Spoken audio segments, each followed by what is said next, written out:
Hello there, everybody. This is General Snivy, and welcome to my new Let's Play. Yes, I'm sure. Let's do this.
Welcome, everybody, to Let's Play Beetle Adventure Racing. Beetle Adventure Racing is a very obscure racing game released for the Nintendo 64 back in 1999. The game is published by Electronic Arts, who are now known today for creating the Battlefield series, or more or less publishing it, but still, that's not here or there. They're also the publishers of the famous Need for Speed series as well. So with Beetle Adventure Racing, it's an arcade racing game, and it is a ton of fun to play. Just the thing about it is that the game itself is relatively short, featuring only 6 tracks, but to make up for the lackluster number of tracks, each of these tracks are very, very long. And as far as how I'm going to tackle this playthrough, I'm going to be playing through the one-player mode. With the one-player mode, you get 2 choices between either a single race or championship mode. Single race allows you to just do a single race with either a full grid or dual mode, and you can even race on tracks just by yourself in time attack and try to get the best times possible. The difference between full grid and dual is that full grid features all AI opponent racers, all 6 of them, I think? I can't remember the exact number, but we will find out as soon as we begin championship mode either way. And dual mode just allows you to race against one computer player. As for other modes, there's 2-player mode and Beetle Battle. However, those options are grayed out due to the fact that I don't have a second controller plugged in for 1, and 2, I don't have anyone to play with, so unfortunately I won't be able to show off that mode, but pretty much all of our time is going to be spent in the championship mode. In championship mode, you race through a circuit through a certain number of races, and the number of races is determined based on difficulty that you select. Upon starting the game for the first time, you only have access to the Novice Circuit. However, as you win each circuit, you'll unlock the next difficulty level until you unlock 1 additional difficulty mode and 1 additional circuit. And the last circuit will feature the very last track in the game. For this playthrough, of course, I will be playing through all the circuits, including the unlockable extra one, and I'm going to be showing them all in their entirety. The only time I would cut, of course, is if I would, say, lose a circuit and end up getting a game over or something in the middle of a circuit, which can happen, and it has happened to me before in some other games like F-Zero X, and Also Wave Race 64, just to name a couple of games. But enough of that, let's go ahead and begin the Novice Circuit. Whenever you select the circuit, you can enter a name to represent yourself. And I'm going to do just that. And done. From here, after you enter your name within the circuit, you can choose between a set number of cars, and really, each car has different stats. Although they are the exact same car, they're still differential enough to distinguish what is what the car is built for. Like this one here is built for balance between top speed, acceleration, and handling. This one is more so built for top speed but has bad handling, and this one has great handling but low top speed.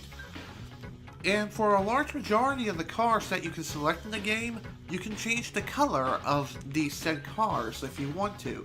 So for example, if I want to select this red Beetle here, that is the balanced one, I can hit up and down on the analog stick to change its color from red, yellow, blue, light green, orange, black, gray, purple, light blue, awesome green, pink, gray, all kinds of different colors actually. All kinds of different variations. There are so many freaking colors, it's unbelievable. Alright, what car should I go with first? I'm going to go with the more balanced vehicle and just stick with the red color. After you select your Beetle, you can choose between automatic or manual transmission.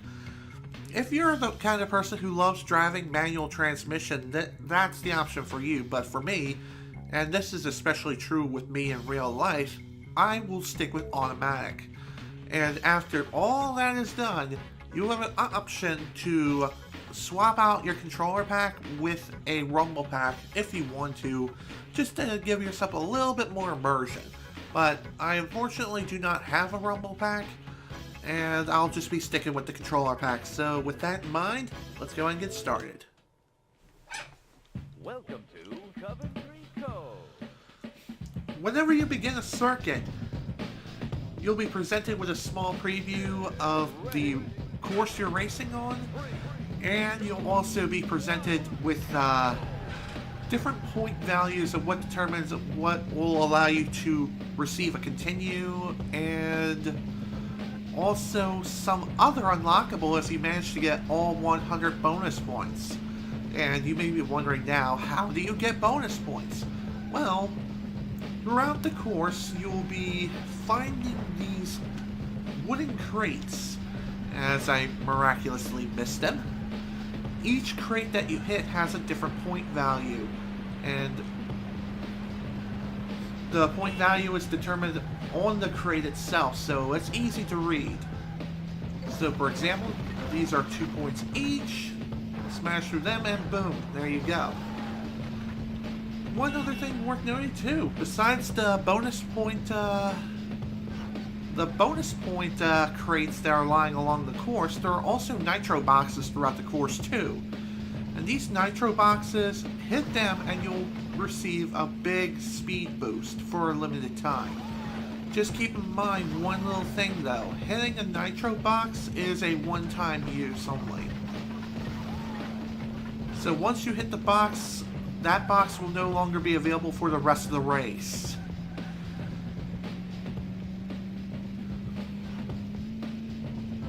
Now the first course, Coventry Cove, I hope I'm saying that right.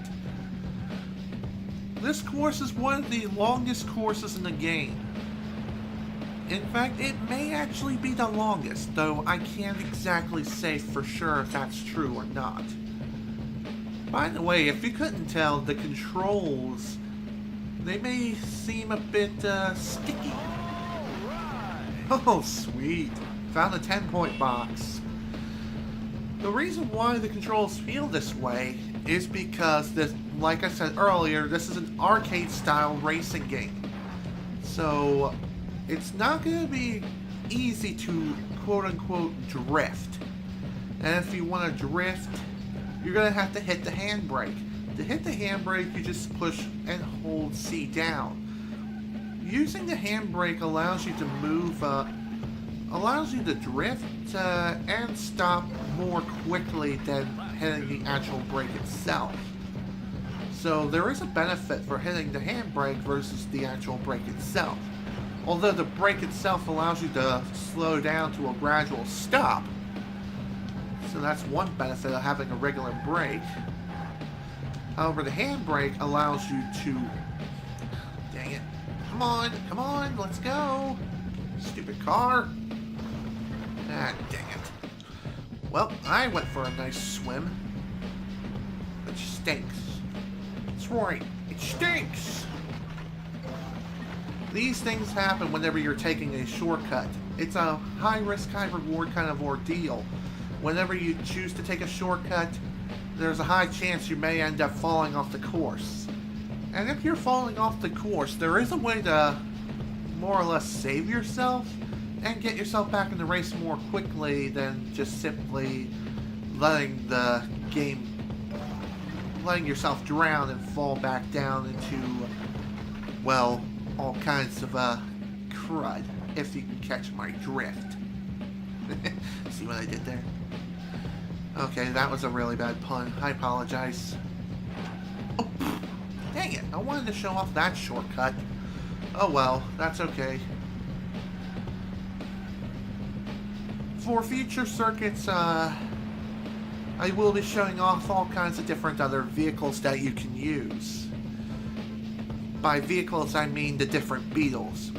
If you couldn't tell, each and every single vehicle is the Volkswagen New Beetle.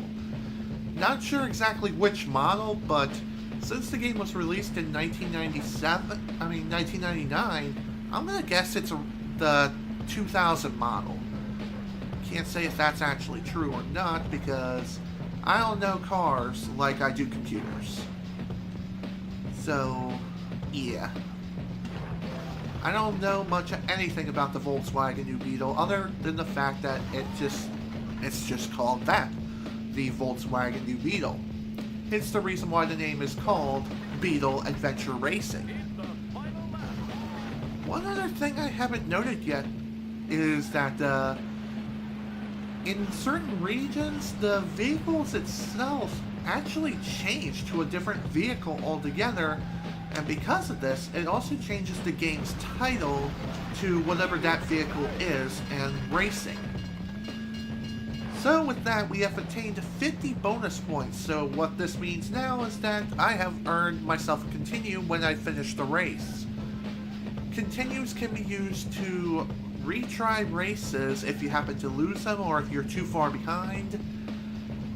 And really, that's what continues are used for. That's about it. Not really much to say about continues. I may end up using a continue or two during future circuits, but the Novice Circuit isn't going to be so bad that I'm going to be needing to use a continue. At least I hope not.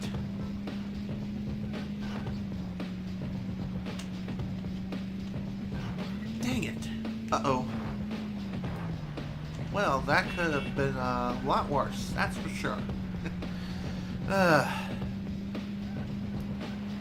One thing I will note is that on the final lap, instead of completing an actual lap on the final lap, one part of the course actually changes, and you will then have to race directly to the finish line.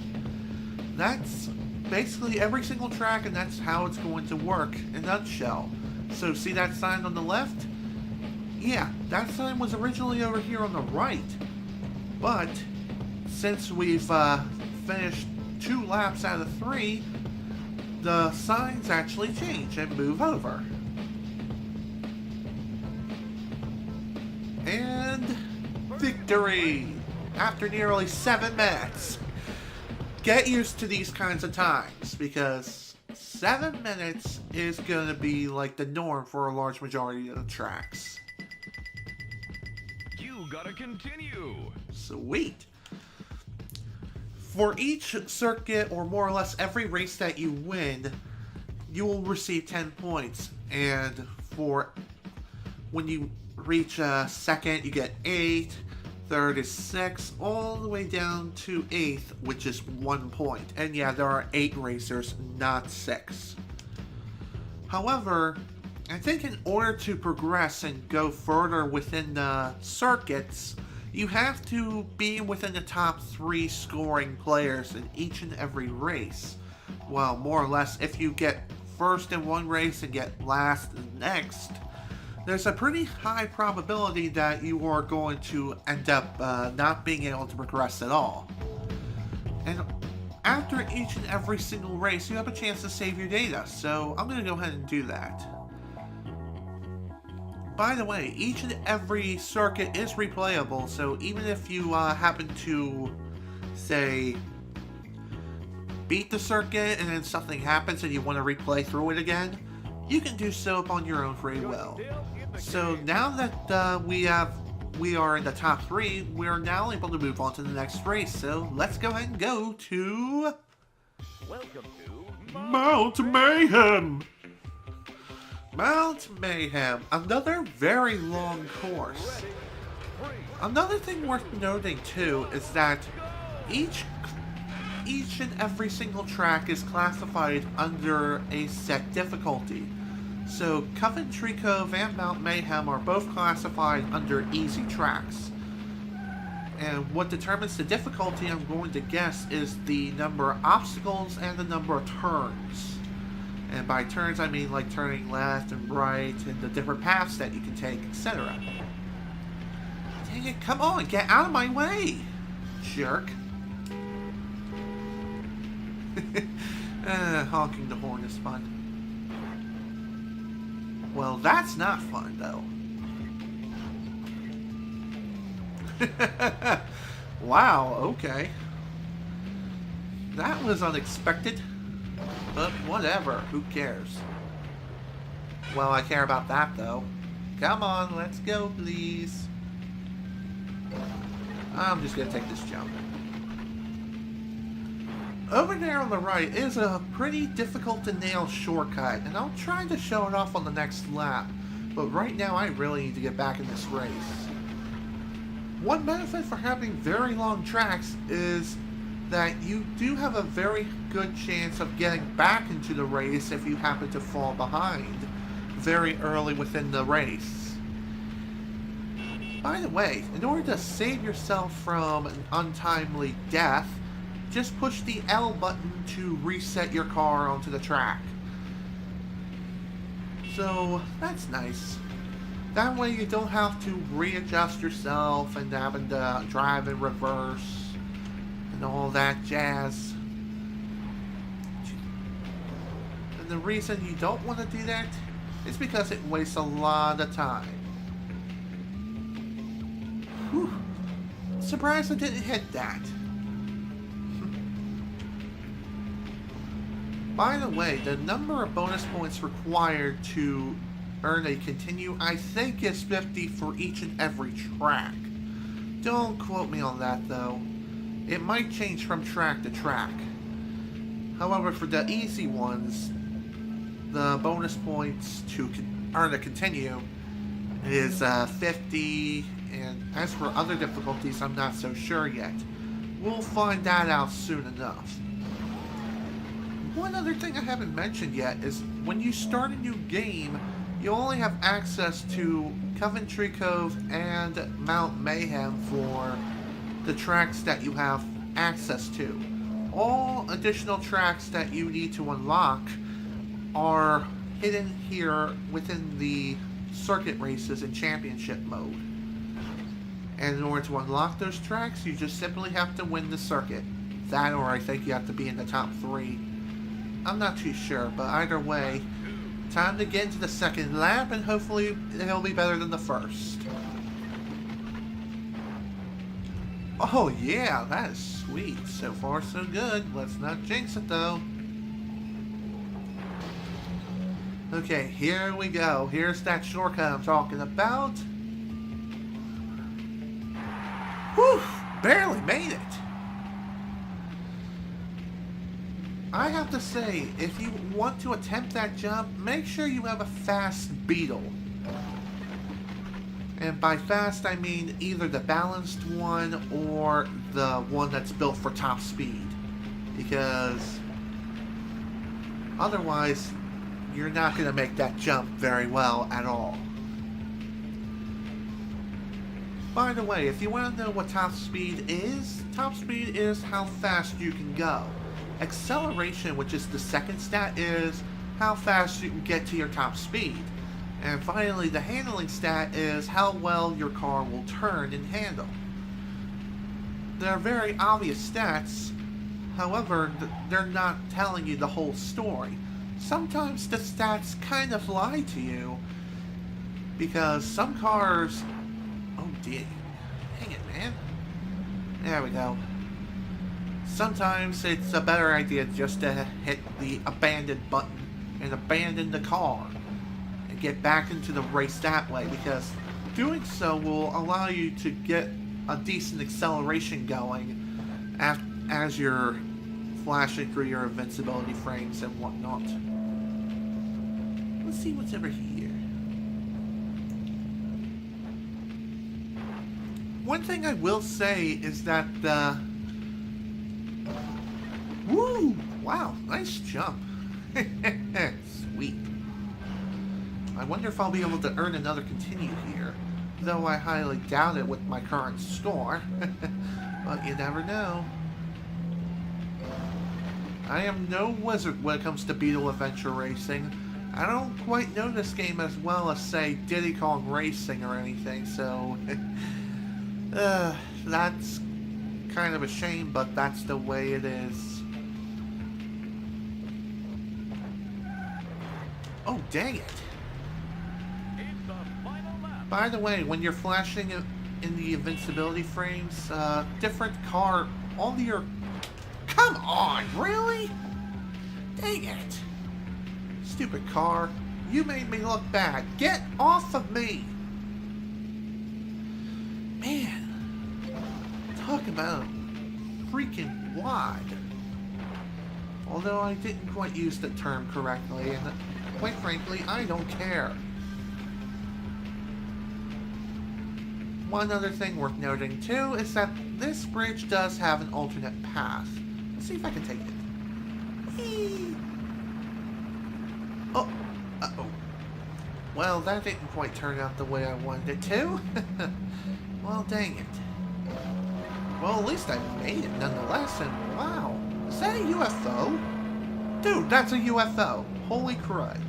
Holy guacamole. Freaking saucers. Gotta love them things, that's for sure.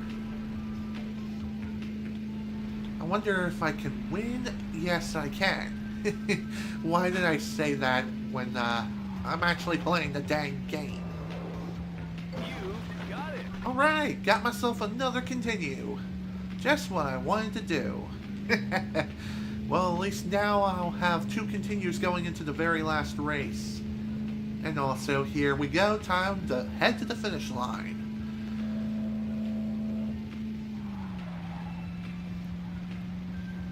So all I have to say about driving these Beetles in this game is that you're going to want to use a combination between the gas and the handbrake for most of these turns. And that is just simply due to the fact that turns... Sweet! Also, thanks for the push, you jerk. Ice Woman. Clever name, dude. Clever name. You gotta continue. Sweet! Thank you! I already knew that, but who cares? Let's go ahead and save the game and proceed onward to the last track of the Novice Circuit. In the game. So let's go to... Welcome to Inferno Isle. Inferno Isle. And once again, 50 points are needed to earn a continue. Get ready. And once again, continues are earned at the end of races, so make sure you finish the races at the very least. Another thing worth pointing out too is that if you happen to get left too far behind, the race automatically ends with a loss. Like, complete loss, and I think that will result in a game over. Unless you have some continues up your arsenal. in which case you'll have to use one. Now this particular track, Inferno Isle, is one of the more difficult ones. And it's also one of the longer ones too. Kind of a running theme that we have here. With Inferno Isle's track, there are all kinds of different twists, turns, and shortcuts too. And nailing each and every shortcut is quite satisfying. There's also an Easter egg here too, and I'll show that off on the second lap, so long as I survive first.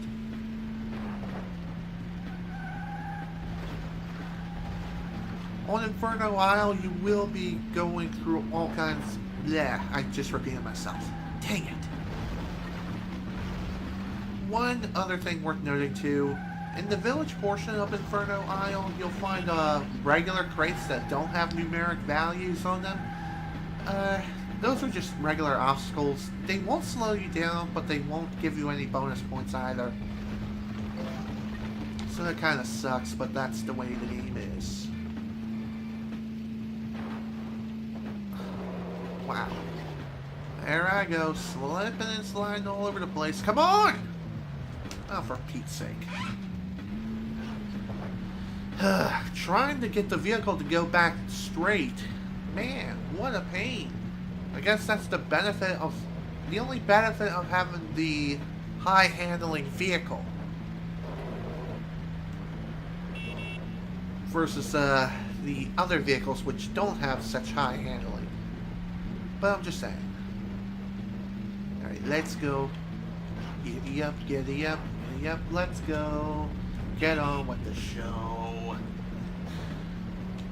By the way, don't fall into the lava pits. Your car will just shatter like glass.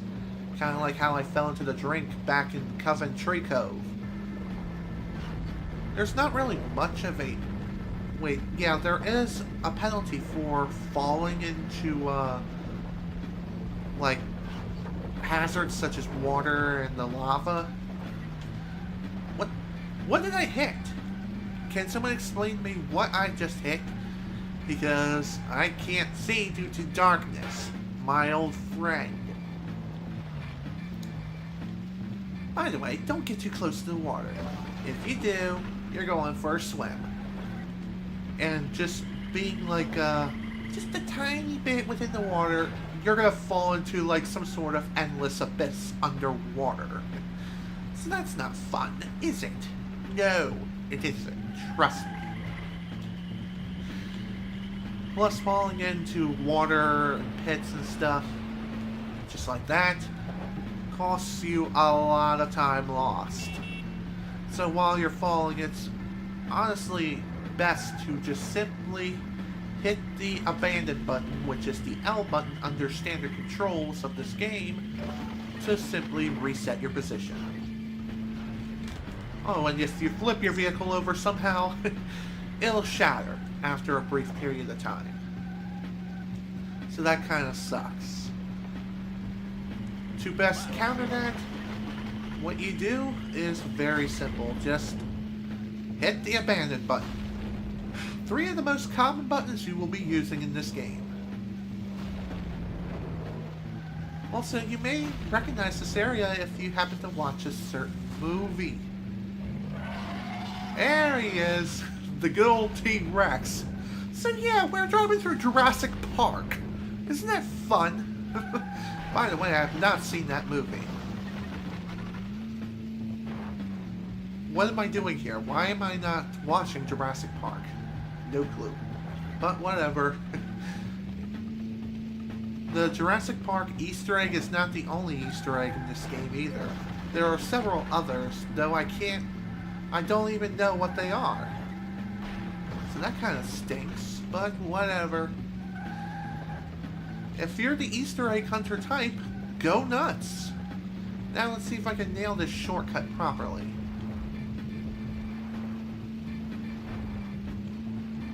And it doesn't look like it. Come on, make it. Oh, come on! That was right on the beach! Ah, gotta love them endless abysses in the freaking water. I mean, I get it. I didn't quite make it to the beach, but still. Wasn't that, like, technically within the shallow end of the beach? Just makes no dang sense. I can't see. Thank you, game mode, for darkening darkness so freaking much that I can't see jack.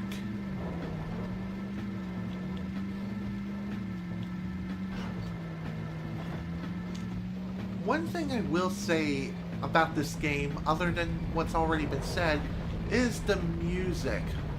Okay, come on, let's go, please. Thank you.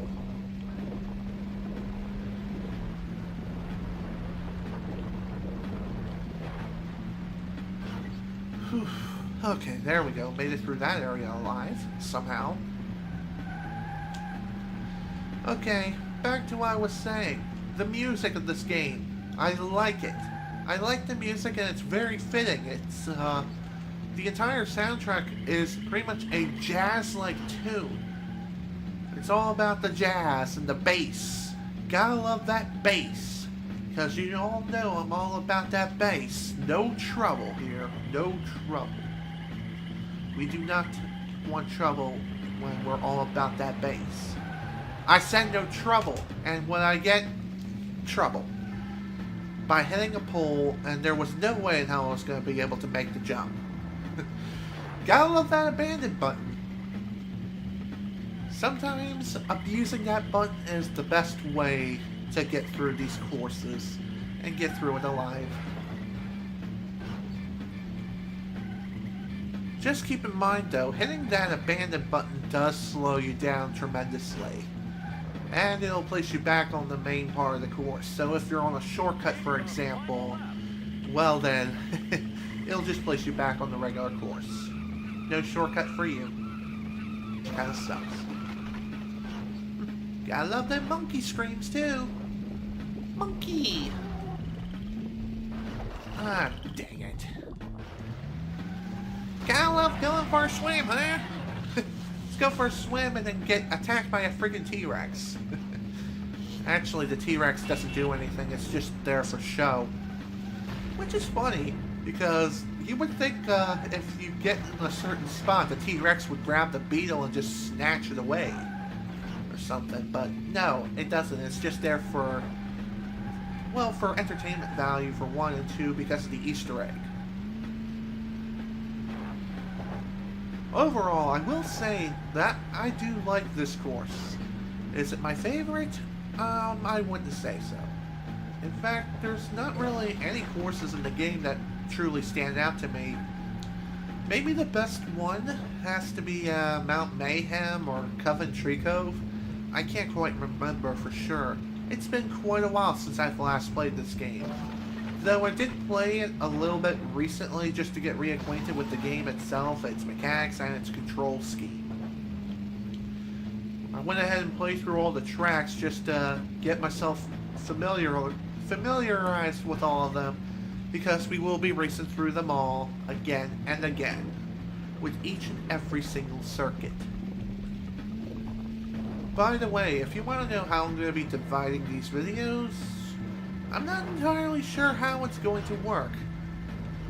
I may end up showing off the entire circuit in one video, or I may end up dividing the circuit into parts. I'm not entirely sure. Because of these circuits being so long, it's really hard to tell. Come on, turn please. Let's see what's over here. Well, it's death. Nothing but beautiful, beautiful death. No pressure. The best parts of each and every single track, in my opinion, is definitely the final stretch towards the finish line. Because going through these different parts here, you wouldn't think of going through here, especially racing against an active volcano and going into lava. Oh, that was a sweet finish. Oh, that is too funny. But there we go. After 10 minutes and 9 seconds, and after 35 minutes and 20 seconds, this first circuit is done. And with a perfect score of 30, Congratulations! we won! Let's go ahead and save progress, and we'll get ready to call this a video. Congratulations! You've won Novice. Now go for Advanced. Sweet, thank you! So with that, we've unlocked the next circuit, which is the Advanced Circuit. No, not a single race. Come on, let's go back. Advanced, keep the name. And whenever you unlock a new circuit, you also unlock a new set of cars for you to drive. And trust me, you're going to want to use all the new sets of cars that you have up your arsenal in order to best perform in each and every single circuit. So with that in mind, I'm going to go ahead and sign out now. This is General Snivy with Let's Play Beetle Adventure Racing, or the Beetle Adventure Racing playthrough. Thank you all so much for watching, and if you enjoyed this video, please remember to leave a like. Next time, we're going to be heading back into championship mode once again to take on the Advanced Circuit. So, once again, thank you all so much for watching. Hope you all enjoyed, and I will see you all next time.